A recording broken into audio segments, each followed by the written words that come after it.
But when we talk about the system, we've really kind of this is not this is kind of developed over these couple of several years of working on it. But we're really looking at three parts: testing, training, and technology. So you've already heard Coach Lawson refer to testing on that. And this is something that myself and academic colleagues, especially Sean Mueller at Perth University in Australia, the video that we use for the test is actually Australian Baseball League pitchers. And so I've tested about 165 minor league players. That's upper left, and then this dark one here, that's in the cellar at Orleans.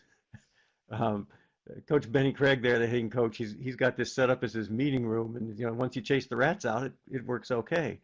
And then sometimes you get a nice theater, just everywhere we can test ball players. So we've got a real normed test here, and we can test guys and know exactly where they are compared to Cape Cod players, compared to minor league players. But it's like weight training. That's a baseline. That's a starting point. If a guy's not great at that, that doesn't necessarily mean don't recruit him or don't start him or whatever. It means work on that, and maybe he makes next level. So then the second leg of that is the technology, and we'll talk about that in considerably more depth kind of when we get through with our chat, because that's really what people are interested in, and that becomes a really central piece of the tool. But what I really feel like you brought to it as we put it into that program was really the training part of it. I know you're saying there is telling isn't training. So talk about how you took these occlusion principles, that's our one scientific word we can use, my wife says we can use one, out into the batting cage of the bullpen. Well, I mean, once you see the video, and maybe some people listening have seen video or seen an app that's similar to it, the biggest key for us was somehow getting video and putting it into real life. And so these drills that were created kind of mimicked the video that these guys were watching. And so in this, you can see in these awful cages, thank God they've been updated a little bit, but we've replicated the video in a way where we're throwing a ball into the back of the net. We can say we're working on a fastball curveball combination, and if you see the fastball being thrown into the back of the net, you hit the ball off the tee. If you see a curveball thrown in the back of the net, you take that pitch, and as guys get better and better at that, then you can add, I think you can see the bar in the upper left corner. If we were working on a fastball curveball combination, we would hit the fastball that is below the bar, and take the fastball that is above the bar that's, got its four-seam backspin, rides up and out of the zone. That's the chase pitch. And so now, because we're working it in combination with the curveball, we take the curveball below the bar because that's the one that's spiked and hits the back of the plate.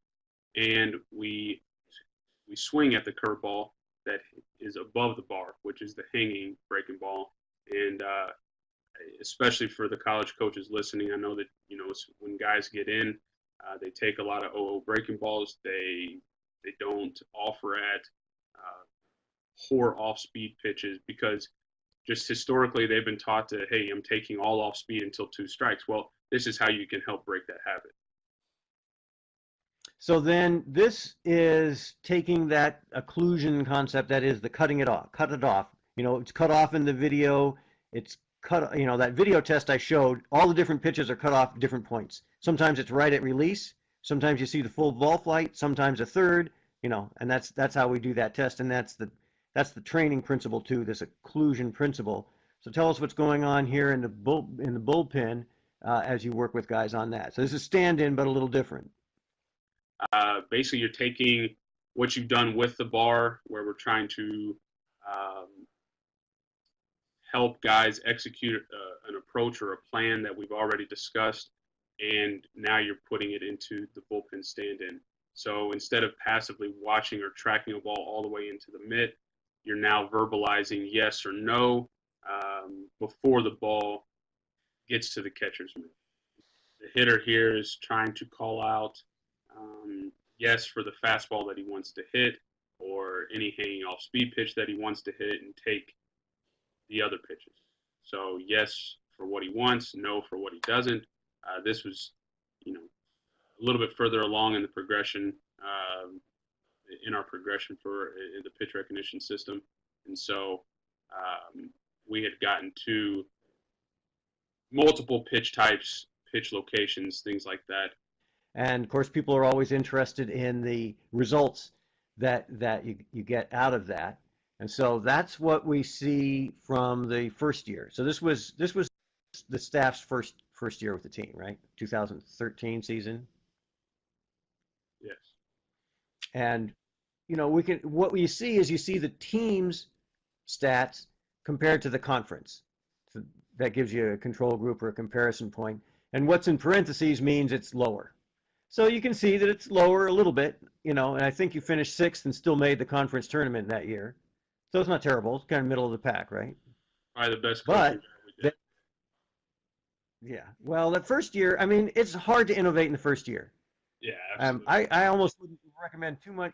You're just trying to get to know your guys. You're getting a buy-in. You're getting the relationships. Second year is a great time to innovate. Say, okay, we've got that. Let's do something next level here.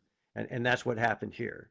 So we can see that there was really a spike in the runs scored, batting average on base, and more base on balls, fewer strikeouts. And then this is really good, this I ratio, because 0.5 is what considers, the old standard of 2-to-1 strikeout to walk ratio. Here you're putting walks first, so a higher number is better. The conference didn't change much. Those look pretty much like those do. Our team didn't change much from 2013 to 2014. We returned 8 of our 9 starters. So it wasn't because we went out and got a whole bunch of new players and were able to improve. We had the same players who were league average or below league average the year before. And they came in 2014 with one fall of pitch recognition training, because we still taught the same approach, we still taught the same swing mechanics, all that type of stuff. The only thing that had changed was the pitch recognition program.